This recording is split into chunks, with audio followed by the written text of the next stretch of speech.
ডাকতেছে, জুরাইর আমি তোমার মা, আমি তোমাকে ডাকতেছি, আমার ডাকের মধ্যে সাড়া দাও। জুরাইর নামাজের মধ্যে দাঁড়িয়ে চিন্তা করতেছে, নামাজ পড়বো নাকি মার ডাকে সাড়া দিব। এই চিন্তা ফিকির করতে করতে নামাজ ছাড়ে নাই।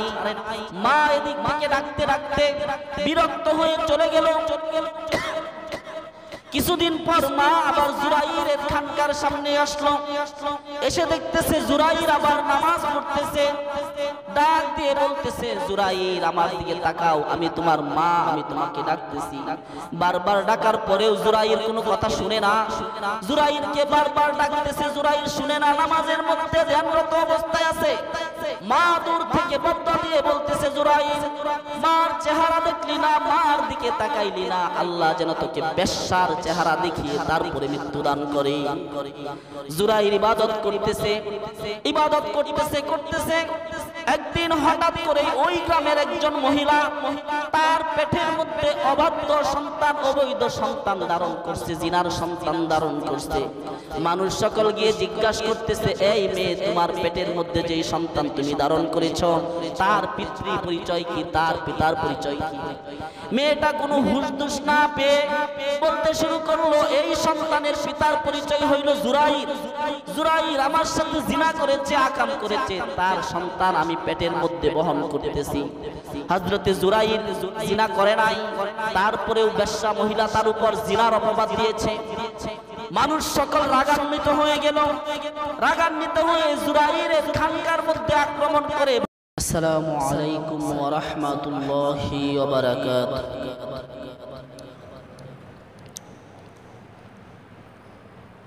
আলহামদুলিল্লাহ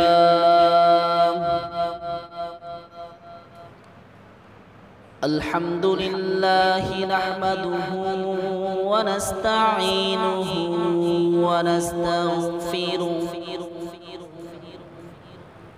ওয়া নাউযু বিল্লাহি মিন শুরুরি আনফুসিনা ওয়া মিন সাইয়্যাতি আ'মালিনা। من يهده الله فلا مضل له ومن يضلله فلا هادي له ونشهد أن لا إله إلا الله وحده لا شريك له ونشهد أن سيدنا وسندنا قلوبنا ومحبوبنا ومعشوقنا ومولانا محمدا عبده ورسوله أرسله بالحق بشيرا ونذيرا وداعيا إلى الله بإذنه وسراجا وقمرا منيرا. أما بعد فقد قال الله تعالى في كلامه المجيد وفي الفرقانه الحميد. أعوذ بالله من الشيطان الرجيم.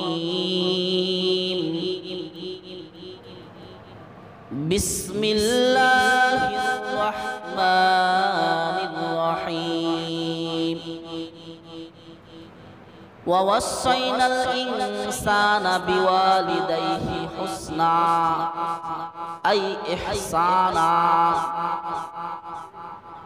وقال النبي صلى الله عليه وسلم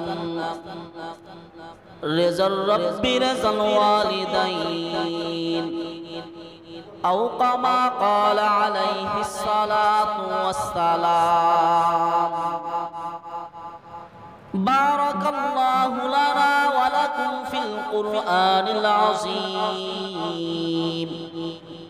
ونفعنا وإياكم بذكر الحكيم.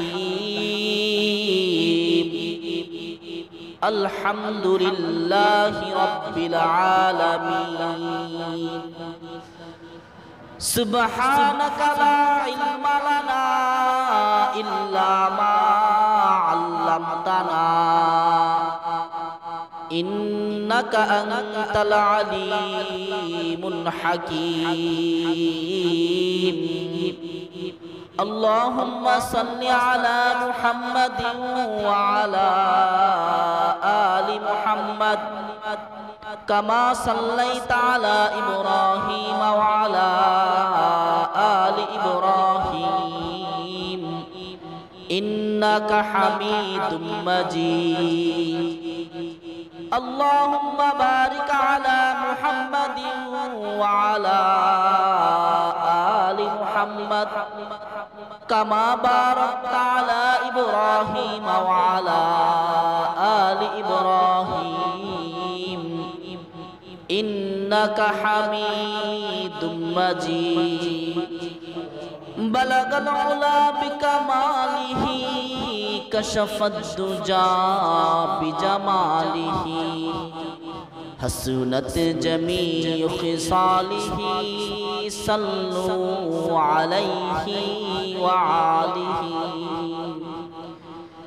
तेरे सवा महबूब हाकी कोई नहीं है, कोई नहीं. तेरे सवा मौजूद हाकी कोई नहीं है, कोई नहीं. यादू में तेरे सबको बुला दो, कोई ना मुझको याद रहे. सब खुशियों को आग लगा दो, खानाए दिलाबाद रहे. अब तो रहे बस तादम आखिर, अब तो रहे बस तादम आखिर.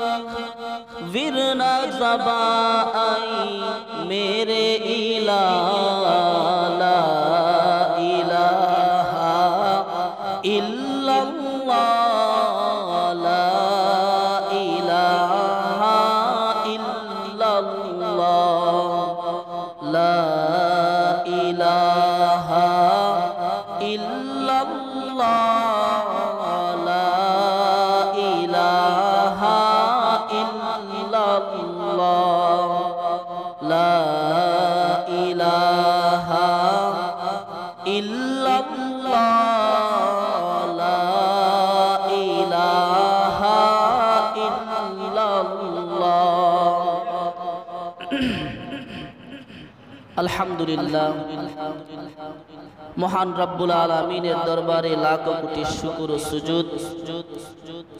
যেই মহান রব্বুল আলামিন আপনাকে আমাকে গত জুমা থেকে এই জুমা পর্যন্ত নেক হায়াত দান করছেন, তার সাথে সাথে আল্লাহ তাআলা সুস্থ রেখে সুস্থতার সাথে মহান রব্বুল আলামিনের মহান বিধান জুমার নামাজ আদায় করার জন্য ভালোবেসে পছন্দ করে মায়া করে মুহাব্বত করে জামে মসজিদে একত্রিত হওয়ার তৌফিক দান করেছেন। এজন্য অন্তরের অন্তঃস্থল থেকে জবান খুলে উচ্চ সুরে সকলেই মহান রব্বুল আলামিনের দরবারে কালিমাতুশ শুকর আদায় করে বলি আলহামদুলিল্লাহ। আল্লাহ তাআলা পবিত্র কোরআনের মধ্যে ঘোষণা করে বলেন, লা ইন শাকারতুম লা আযীদান্নাকুম ওয়া লা ইন কাফারতুম ইন্না আযাবি লাশাদীদ।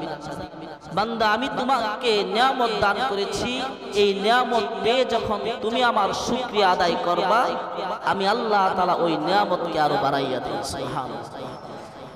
আর আমি আল্লাহ তাআলা তোমাকে নিয়ামত দান করছি, ওই নিয়ামত পাইয়া তুমি কৃতজ্ঞতা প্রকাশ করবা না, ওই নিয়ামত আমি আল্লাহ তোমার কাছ থেকে বরকত কমায় দিই, ওই নিয়ামতের মধ্যে বরকত পাইবা। এজন্য আপনার মতো আমার মতো অনেক মানুষ আছে যারা অসুস্থ, হাসপাতালের বেডে শুয়ে আছে, রাস্তাঘাটে অযথা সময় নষ্ট করতেছে, গল্প গুজবে সময় নষ্ট করতেছে। কিন্তু আল্লাহ তাআলা আপনাকে আমাকে ভালোবাসেন দেখেই আগে ভাগেই মসজিদে পছন্দ করে, মুহাব্বত করে, মায়া করে নিয়ে আসছে। কিছুক্ষণ আগেই আপনি আমি পড়েছি আলহামদুলিল্লাহ। হাদিসের ভাষা অনুযায়ী কোরআনের একটা বাক্য পড়ার সাথে সাথে প্রতি হরফের বিনিময়ে আল্লাহ তাআলা বান্দার আমল নামায় 10টা করে নেকি দান করে। আপনি আমি পড়েছি আলহামদুলিল্লাহ 8টা হরফ, পড়তে কত সহজ, সামান্য সময় নিয়ে উচ্চারণ করেছি। আপনার আমার আমল নামায় আল্লাহ তাআলা 80টা নেকি দান করেছেন। সুবহানাল্লাহ। এজন্য আমল করতে সহজ, কিন্তু আমরা করি না, আমাদের জন্য কঠিন হয়ে যায়। এর কারণ হলো একমাত্র শয়তানের ধোঁকা। শয়তানের ধোঁকায় পড়ে আমরা আমল থেকে বিরত থাকি। পিয়ারে হাজিরিন, আপনাদের সম্মুখে আমি একটি আয়াতে কারিমা তেলাওয়াত করেছি। সূরাতুল লুকমানের মধ্যে আল্লাহ তাআলা বলেছেন, হযরতে লুকমান আলাইহিস সালাতু ওয়াস সালাম তিনার ব্যাপারে তাফসীরের মধ্যে লিখে যে কেউ বলে তিনি নবী ছিলেন, কেউ বলে তিনি আল্লাহর একজন বড় আবেদ ছিলেন, ওলি ছিলেন। লুকমান হাকিম তার ছেলেকে বলতেছে, ওয়াসাইনাল ইনসানা বিওয়ালিদাইহি হুসনা, হে আমার সন্তান, হে আমার ছেলে, তুমি তোমার পিতামাতার সাথে উত্তম ভালো আচরণ করবে। এই সূরাতুল লুকমানের মধ্যে হযরতে লুকমান আলাইহিস সালাতু ওয়াস সালাম তার সন্তানকে কিছু নসিহত করেছেন, কিছু উপদেশ দিয়েছেন। বাবা হিসেবে সন্তানকে কিছু আদেশ করছেন, উপদেশ দিয়েছেন। আর আল্লাহ তাআলার কাছে এই আদেশ উপদেশগুলো পছন্দ হয়েছে। বিদায় আল্লাহ তাআলা শেষ জামানার পয়গম্বর মুহাম্মদ আরবি সাল্লাল্লাহু আলাইহি ওয়াসাল্লামের উপর ওহী নাজিল করে এই উপদেশগুলো কোরআনের মধ্যে একটা সূরা আকারে পাঠাইয়া দিয়েছেন। ওগো পয়গম্বর, আপনার উম্মতের জন্য এই উপদেশগুলো আমি একটা সূরা আকারে পাঠাইলাম। হযরতে লুকমান আলাইহিস সালাতু ওয়াস সালাম তার ছেলেকে সর্বপ্রথম যেই নসিহত করছেন সেটা হলো ইয়া বুনাইয়া লা তুশরিক বিল্লাহ। সন্তানকে আদরের সাথে ডাক দিয়েছেন, হে আমার কলিজার টুকরা, লা তুশরিক বিল্লাহ, আল্লাহর সাথে কাউকে শরীক করবা, আল্লাহর সাথে শিরিক করবা। আমরা মুসলিম, মুমিন, ঈমানদার, কাফের এবং আমাদের মাঝে পার্থক্য হইল আমরা এক আল্লাহর ইবাদত করি, তার সাথে কাউকে শরীক করি না, তার সাথে কাউকে শরীক করি। কিন্তু অন্য ধর্মের মানুষগুলো আল্লাহর সাথে আরো দেব দেবীদেরকে শরীক করে, বিদায় তারা মুশরিক, কাফের। আল্লাহর সাথে শরীক করা সবচেয়ে বড় কবিরা গুনাহ, ঈমান চলে যায়। তারপরে সবচেয়ে বড় কবিরা গুনাহ হলো পিতামাতার সাথে খারাপ আচরণ করা, পিতামাতার অবাধ্যতা হওয়া। আমাদের সমাজে এখন এটা খুব বেশি প্রচলন হয়ে গেছে যে আমাদের যুবক ভাইয়েরা, অনেক সন্তানেরাই পিতামাতার কথা শুনে না, পিতামাতার সাথে ভালো আচরণ করে না, বাবা মাকে মধুর সুরে কলিজা থেকে বাবা বলে, মা বলে ডাক দেয়। এমনকি সবার সামনে বাবা একটা কথা বললে উঁচু গলায় আওয়াজ করে বাবার কথাটাকে তুচ্ছ তাচ্ছিল্য করে সরে যায়। হাকিম লুকমান তার ছেলেকে বলতেছে, সন্তান, তুমি তোমার পিতামাতার সাথে কখনো খারাপ আচরণ করবে না। পিতামাতার সাথে ভালো আচরণ করার কারণে আল্লাহর রাসূল সাল্লাল্লাহু আলাইহি ওয়াসাল্লাম দুনিয়ার মধ্যে তাদেরকে জান্নাতের সুসংবাদ দিয়ে গিয়েছেন। আল্লাহ রাসূল সাল্লাল্লাহু আলাইহি ওয়াসাল্লাম হাদিসের মধ্যে বলেন, যদি কোনো সন্তান তার বাবা মার দিকে নেক নজরে একবার তাকায়, আল্লাহ তাআলা তার আমলনামায় একটা কবুল হজের সওয়াব দান করেন। আপনি আমি কত কষ্ট করে হজ করি, এই হজের সওয়াব প্রতিনিয়ত আপনার জন্য, আমার জন্য আল্লাহ তাআলা দিয়ে দিয়েছেন। বাবা মার দিকে নেক নজরে তাকাইলে কবুল হজের সওয়াব আল্লাহ তাআলা আপনার আমার আমলনামায় দিয়েছেন। হাকিম লুকমান তার ছেলেকে বলতেছে, সন্তান, তুমি তোমার পিতামাতার সাথে কাউকে শরীক করবা না, পিতামাতার মনে কখনো কষ্ট দিবা না, আঘাত দিবা না। লুকমান হাকিমের উপদেশগুলো আল্লাহ তাআলার কাছে পছন্দ হইল। আল্লাহ তাআলা লুকমান হাকিমের উপদেশগুলো শেষ জামানার পয়গম্বরকে ওহী রূপে জানাইয়া দিলেন। নবীজির জামানায় একজন ব্যক্তি ছিল যার নাম হলো ওয়াইজুল করনি। আমরা অনেকেই জানি ওয়াইজুল করনি। ওয়াইজুল করনি নবীজির কাছে পত্র লিখে, ওগো পয়গম্বর, আমি আপনার সাথে সাক্ষাৎ করতে চাই, আমি আপনার সাথে দেখা করতে চাই, কিন্তু আমার মা বড় অসুস্থ, আমার মার খেদমত করতে হয়। আমি কি আপনার সাথে সাক্ষাৎ করব নাকি আমি আমার মার খেদমত করব? পয়গম্বরে আরবি সাল্লাল্লাহু আলাইহি ওয়াসাল্লাম চিঠির জবাবে লেখে, ওগো ওয়াইজুল করনি, তুমি আমার সাথে সাক্ষাৎ করতে হবে না, তুমি তোমার মার খেদমত করো, মার সেবা করো। নবীজির সাথে সাক্ষাৎ করার চেয়ে মার খেদমত করাকে বেশি নবীজি প্রাধান্য দিয়েছেন। অথচ যদি নবীজির সাথে সাক্ষাৎ হইতো, জাহান্নামের আগুন তার জন্য হারাম হয়ে যাইত। নবীজি ইন্তেকালের পূর্বে নিজের গায়ের একটি জামা হযরতে উমরের কাছে দিয়ে বলতেছে, ওগো উমর, আমার মৃত্যুর পরে মদিনায় একজন লোক আসবে যার নাম হলো ওয়াইজুল করনি। আমার এই জুব্বাটা ওয়াইজুল করনিকে হাদিয়া দিবা এবং উমর তুমি তার কাছ থেকে তুমি দোয়া লইবা। অথচ উমরের ব্যাপারে দুনিয়ার মধ্যে বেহেশতের সুসংবাদ নবীজি দিয়েছেন, তারপরেও বলতেছে ওয়াইজুল করনির কাছ থেকে তুমি দোয়া লইবা। উমরকে জামাটা দিয়ে বলতেছে, উমর, আমার মৃত্যুর পরে মদিনায় একজন লোক আসবে ওয়াইজুল করনি, এই ওয়াইজুল করনিকে এই জামাটা হাদিয়া দিবা। বলে নাই, উমর, তোমাকে আমি হাদিয়া দিলাম, তুমি এই জামাটা নিবা। উমরের ব্যাপারে আল্লাহর রাসূল সাল্লাল্লাহু আলাইহি ওয়াসাল্লাম হাদিসের মধ্যে বলছেন, লাউ কানা বাদি নাবিয়্যা লাকানা লি উমর, আমার পরে যদি আল্লাহ তাআলা কাউকে নবী বানাইয়া দুনিয়াতে পাঠায়, উমরকে আল্লাহ তাআলা নবী বানাইয়া পাঠাইতো। উমর হইল একজন আধ্যাত্মিক জগতের মানুষ। মসজিদে নববী থেকে ৩০০ মাইল দূরে যুদ্ধ হইতেছে, উমর দাঁড়ায়া বলতেছে, মসজিদে নববীর মেম্বারের মধ্যে দাঁড়িয়ে বলতেছে, ইয়া সারিয়াল জাবাল, হে যুদ্ধকারীরা, পাহাড়ের পিছন দিকে তাকাও।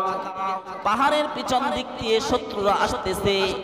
মসজিদে নববী থেকে এই আওয়াজ দিয়েছে, ৩০০ মাইল দূরে ওই যুদ্ধারোহীরা উমরের আওয়াজ শুনতে পাইছে। এমন একজন আধ্যাত্মিক জগতের মানুষ উমর, উমরকে বলতেছে, উমর, ওয়াইজুল করনির কাছ থেকে তুমি দোয়া লইবা। মার খেদমত করার কারণে ওয়াইজুল করনির মতো ব্যক্তি আল্লাহ তাআলার কাছে সবচেয়ে দামি ব্যক্তি হয়ে গিয়েছিল। এজন্যই হাদিসের মধ্যে আসছে যে পিতামাতার সাথে ভালো আচরণ করা, বৃদ্ধ পিতামাতাকে খেদমত করা।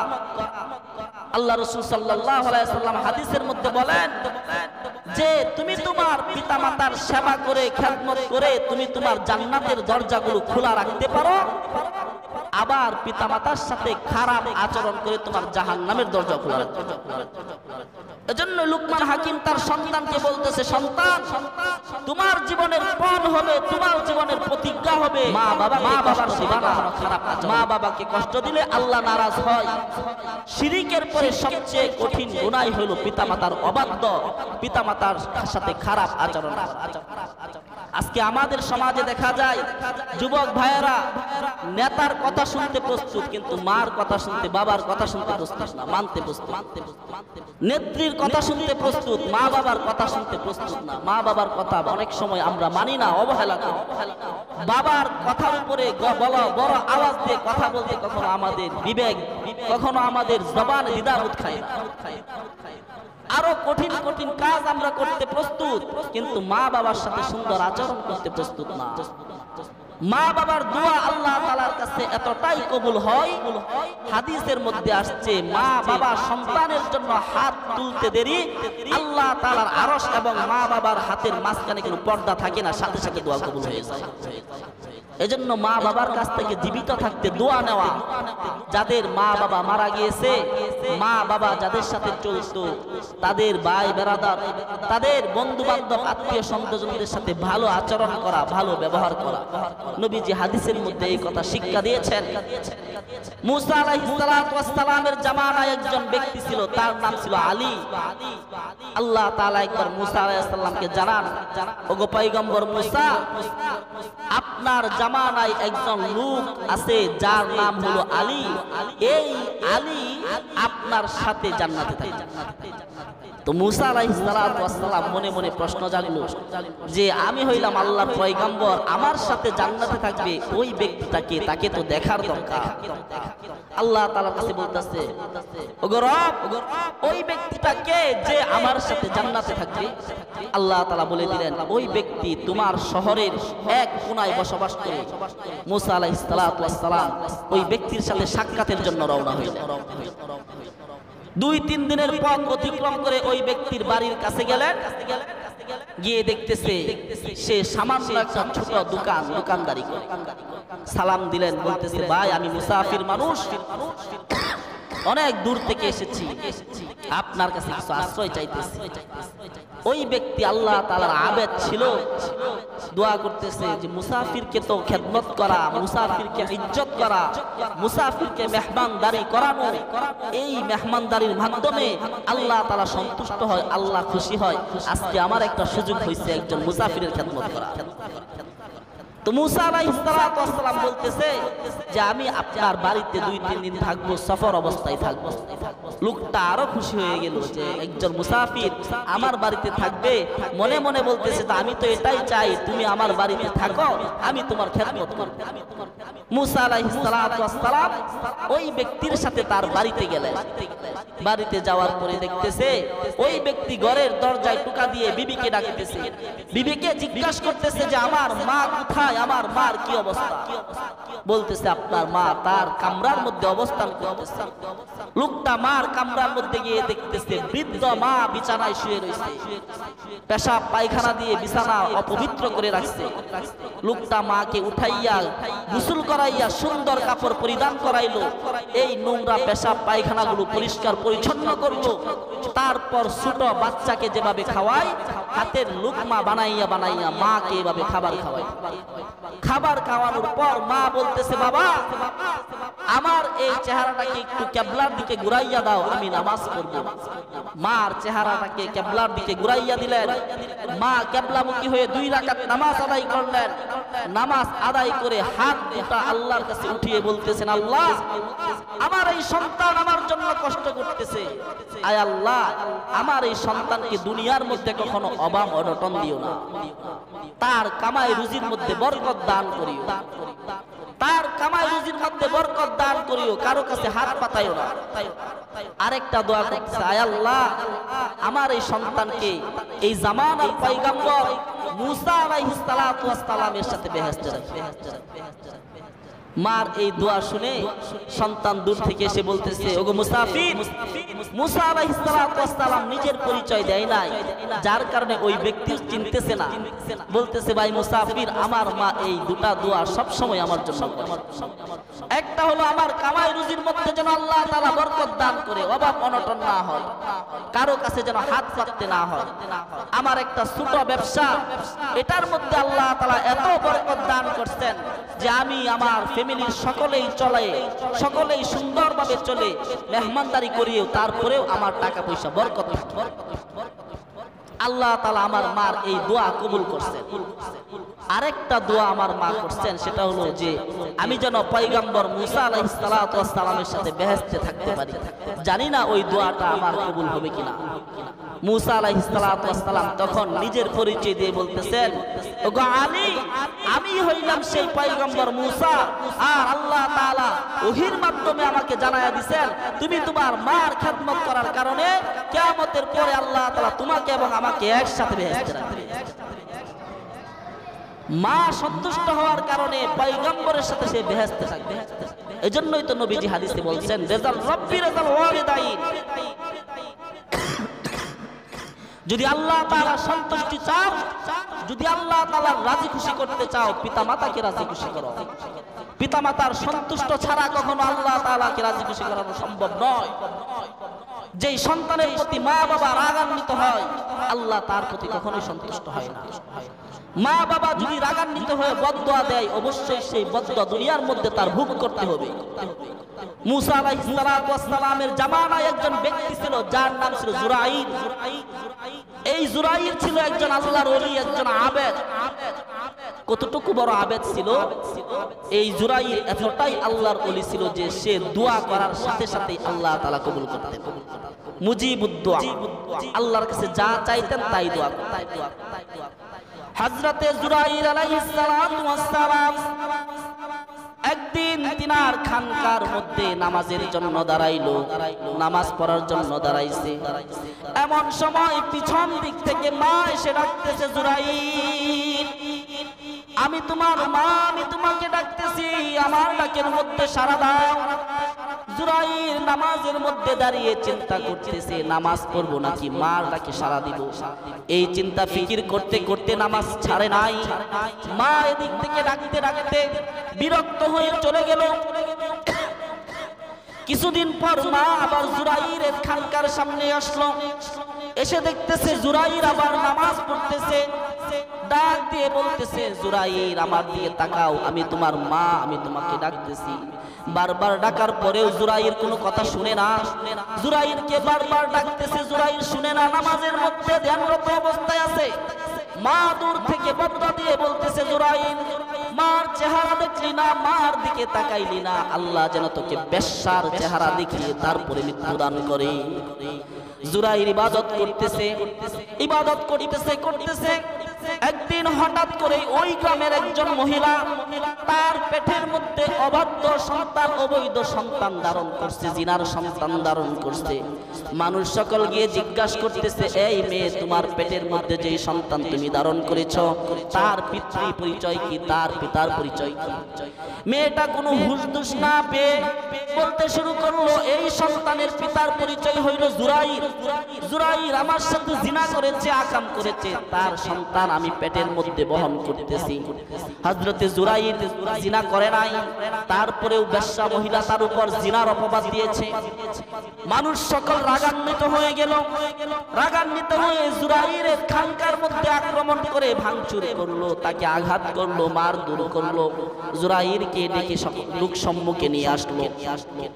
লোক সম্মুখে নিয়ে আসার পর জুরাইরকে বলতেছে, তোমাকে এত আল্লাহর ওলি মনে করতাম আমরা, তোমাকে এত ভক্তি করতাম, শ্রদ্ধা করতাম, আমাদের গাছের প্রথম ফল তোমাকে নিয়ে দিতাম, আমাদের ফসলের প্রথম ফসলগুলো তোমাকে নিয়ে দিতাম, তোমাকে একজন আল্লাহর খাস বান্দা হিসেবে আমরা জানতাম, কিন্তু তুমি এত বড় একটা জিনার মতো অপকর্ম করেছো। জুরাইর দুই চক্ষু বন্ধ করে আল্লাহর কাছে কান্না করে বলে, মালিক আমি অন্যায় করেছি, আমি আমার মার কথার মধ্যে সাড়া দেই নাই, মা ডেকেছিল আমি মার কথার দিকে তাকাই নাই, মা আমাকে বদদোয়া দিয়েছিল মৃত্যুর আগে যেন আমাকে বেশ্যার চেহারা দেখতে হয়, আমার মার বদদোয়া কবুল হয়েছে, মালিক তুমি আমাকে মাফ করে দাও। আল্লাহ তাআলার কাছে চক্ষু বন্ধ করে কান্না করে আর পানি ফেলতেছে। এমন সময় আল্লাহ তাআলা ওহীর মাধ্যমে জানায় দেয়, জুরাইর তুমি এই ছোট বাচ্চাটাকে জিজ্ঞাসা করো তার পিতৃ পরিচয় কি, তার বাবার পরিচয় কি। ছোট বাচ্চা মার কুল থেকে বলে দিব তার পিতৃ পরিচয় কি। হযরতে জুরাইর ডেকে বলতেছে, ও গ্রামবাসী তোমরা কোনো কিছু বলো না, এই ছোট বাচ্চাকে জিজ্ঞাসা করো তার পিতৃ পরিচয় কি। গ্রামের লোকেরা যখন ছোট বাচ্চাকে জিজ্ঞাসা করলো তোমার পিতৃ পরিচয় কি, দুলনা থেকে ছোট শিশু সাথে সাথে জবাব দেয়, আমার পিতার পরিচয় হলো আমার মা মরুভূমির মাঝখানে এক রাখালের সাথে জিনা করেছে, ওই রাখাল আমার পিতা। হযরতে জুরাইর সাথে সাথে তওবা করলো। লোক সকলেই জুরাইরের কাছে ক্ষমা চাইলো। পুনরায় জুরাইরের ইবাদতগার আবার বানাইয়া দিল, ইবাদত করার জন্য একটা ঘর বানাইয়া দিল। আর বলতেছে, জুরাইর তোমার সাথে অন্যায় করেছি, তোমার সাথে আমরা খারাপ ব্যবহার করেছি, খারাপ আচরণ করেছি, তুমি যদি চাও স্বর্ণের ইট দিয়ে তোমার এই মসজিদটা বানিয়ে দিব। জুরাইর বলতেছে, না না, আমার আগে যেরকম ভাঙা ইবাদত ঘর ছিল, ইবাদতের ঘরটা ঠিক এভাবেই ঝুপড়ি দিয়ে বানিয়ে দাও, সেখানেই আমি আল্লাহ তাআলার ইবাদত করব। হযরতে জুরাইর আবার আল্লাহর ইবাদত করতে শুরু করলো, কিন্তু তার একমাত্র মার বদদুয়ার কারণে এত বড় আল্লাহর ওলি হওয়া সত্ত্বেও বেশ্যার চেহারা দেখতে হয়েছিল। এত বড় আল্লাহর ওলি যিনি মুজিবুদ দাওয়া, দোয়া করার সাথে সাথে দোয়া কবুল হইত। মার কথার মধ্যে, ডাকের মধ্যে সাড়া দেওয়ার না কারণে তার উপরে মিথ্যা অপবাদ এবং একজন বেগানা জিনাকারী মহিলার চেহারা আল্লাহ তাকে দেখাইছে। এজন্যই ফরজ নামাজের মধ্যে থাকলেও মা যদি ডাক দেয় সন্তানকে যে বাবা এদিকে আসো, তাড়াতাড়ি করে নামাজ শেষ করে বাবা মার ডাকে সাড়া দাও, বাবা মার ডাকে সাড়া দাও। নফল ইবাদত হইলে নামাজ ছেড়ে তারপরে গিয়ে বাবা মার ডাকে সাড়া দাও। বাবা মার ডাক ইবাদত, সবচেয়ে বড় ইবাদত। বাবা মার সন্তুষ্টর জন্যই আল্লাহ তাআলা সন্তুষ্ট থাকবেন। আজকে আমরা বাবা মার খেদমত করতে চাই না। আমাদের সমাজে এমন হয়, বৃদ্ধ বাবা মাকে শেষ বয়সে আমরা ভাগ করে নেই। এক ভাইয়ের এখানে থাকে কিছুদিন, আরেক ভাইয়ের এখানে কিছুদিন থাকে, অথচ এই বাবা মা আপনাকে আমাকে ছোটবেলায় কোনো ভাগ করে নাই। 3-4 ভাইকে একই ফ্যামিলিতে একই করে একই সাথে আদর দিয়ে লালন পালন করেছে। এজন্য মা বাবার প্রতি ইহসান করা, মাঝে মাঝে বৃদ্ধ বাবার হাতে টাকা পয়সা দেওয়া, কারণ বৃদ্ধ বাবারও মন চাই যে আমি আল্লাহর ঘরে কিছু দান করব, আমি দোকানে বসে এক কাপ চা খাবো, তাকে কিছু টাকা পয়সা দেওয়া, তার সাথে সুন্দর আচরণ করা, ভালো ব্যবহার করা, তার সাথে সুন্দরভাবে কথা বলা। আমরা বাবা মার সাথে সুন্দর আচরণ করতে পারি না। আমরা যুবক ভাইয়েরা যারা আছি, নেতা নেত্রীর জন্য জীবন উৎসর্গ করতে পারি, নেতা নেত্রীর জন্য জীবন দিতে পারি, কিন্তু মা বাবার কথা শুনতে আমরা প্রস্তুত না, মা বাবার কথা শুনতে রাজি না। মা বাবা দু একটা কথাও যদি বাড়িতে আমাকে বলে থাকে, আপনাকে বলে থাকে, বিবির কাছ থেকে সেই কথার খোঁজ নিয়ে বাবা মার বিপক্ষে আমরা কাজ করি। অথচ আল্লাহ তাআলা কোরআনের মধ্যে আয়াত নাযিল করতেন যে বাবা মার প্রতি ইহসান করো, বাবা মার সাথে সুন্দর আচরণ করো। নবীজি হাদিসের মধ্যে শিক্ষা দিয়েছেন, বাবা মার সন্তুষ্ট ছাড়া কখনোই তুমি বেহেশতে যাইতে পারবে না, জান্নাতে যাইতে পারবে না। হাকিম লুকমান তার ছেলেকে এই উপদেশগুলো দিয়েছিলেন। হাকিম লুকমান তার ছেলেকে এই নসিহতগুলো করেছেন যে সন্তান, তোমার জীবনের পণ হবে, তোমার জীবনের প্রতিজ্ঞা হবে, তোমার পিতামাতার সাথে কখনো খারাপ আচরণ করবা না। সন্তানের কথাই যদি, সন্তানের কর্মে যদি পিতামাতা বিন্দু পরিমাণ শব্দ করে, কিয়ামতের দিন ওই সন্তান সবার আগে আল্লাহ তাআলা জাহান্নামে দাঁড়াবে। হাদিসের মধ্যে আসছে, সন্তানকেও নেক কথা শিখানো, সন্তানকেও দ্বীন সম্পর্কে অবগত করা। কারণ সন্তান আপনার প্রতি ইহসান, আপনার সাথে ভালো আচরণ তখনই করবে যখন তার মধ্যে ধর্মীয় বুঝ থাকবে, ধর্মীয় জ্ঞান থাকবে। সন্তানের মধ্যে ধর্মীয় জ্ঞান আমি শিক্ষা দিলাম না, ওই সন্তান থেকে ভালো আচরণের আশা করা যায় না।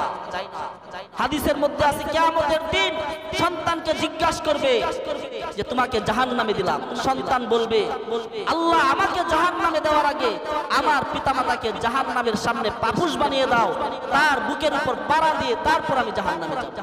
কারণ এই পিতামাতা আমাকে দ্বীনের পথে ডাকে নাই, আমি খারাপ দিকে চলছিলাম, আমার বাবা মা আমাকে বলে নাই ভালোর দিকে আসো, আমি বেপরদা অবস্থায় চলেছিলাম, আমার বাবা মা বলে নাই যে পর্দা করো, ছেলে নামাজ পড়ে নাই, বাবা মা বলে না যে নামাজ পড়ো, ছেলে খারাপ সঙ্গদের সাথে চলে, বাবা মা নসিহত করে না যে তুমি তাদের সাথে চলো না। এই কথাগুলো না বলার কারণে এই সন্তান কিয়ামতের দিন পিতামাতাকে দোষারোপ করে তারপর জাহান্নামে যাবে। এজন্যই আল্লাহ তাআলা 14টা হক দিয়েছেন পিতামাতাকে, 14টা হক দিয়েছেন সন্তানকে। আমরা যদি আমাদের সন্তানের জন্য 14টা হক সুন্দরভাবে আদায় করি, এই সন্তান বড় হয়ে আমাদের জন্য 14টা হক ঠিকমতো আদায় করবে। এজন্য আমাদের জীবনের পণ হবে, আমাদের জীবনের প্রতিজ্ঞা হবে, যাদের বাবা মা জীবিত আছে বাবা মার সাথে কখনো খারাপ আচরণ না করা, বাবা মার সাথে সুন্দর আচরণ করা, বাবা মার সাথে ভালোভাবে কথা বলা, বাবা মাকে অন্যরকম ভাবে খেদমত করা। কারণ বাবা মা অসন্তুষ্ট থাকলে আপনার আমার জান্নাত পাওয়া কখনোই সম্ভব নয়। আল্লাহ তাআলা আমাদের সকলকেই বাবা মার বেশি বেশি খেদমত করার তৌফিক দান করুন, সকলেই বলি আমিন। যাদের বাবা মা দুনিয়াতে নাই তাদের জন্য বেশি বেশি নেক আমল করে দোয়া করার তৌফিক দান করুন, সকলেই বলি আমিন। আমা আলাইনা ইল্লাল বালাগ আমা তাওফিক ইল্লা বিল্লাহ। যারা কাবলাল জুমা পড়ি নাই 4 রাকাত কাবলাল জুমা সুন্নাত আদায় করে নিন।